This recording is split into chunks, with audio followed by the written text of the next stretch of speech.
बाबासाहेब आंबेडकरांचं जे पुतळा आहे तिथली जी जागा, ती जागा महापालिकेला पाहिजे होती आणि आपण मागणी केली होती सर्व जनतेच्या वतीने की बाबा आता बाबासाहेबांचा जो पुतळा वर्षानुवर्ष ती जागा कमी कमी होत चालली,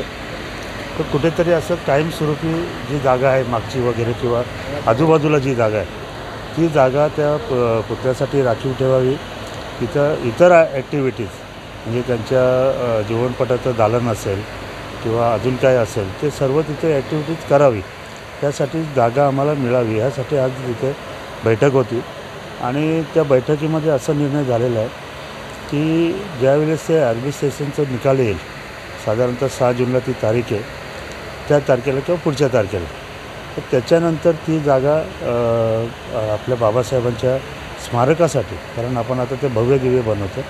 त्याच्यासाठी ती जागा देण्यात येईल असं आश्वासन माननीय आयुक्तांनी आपल्याला दिलेलं आहे.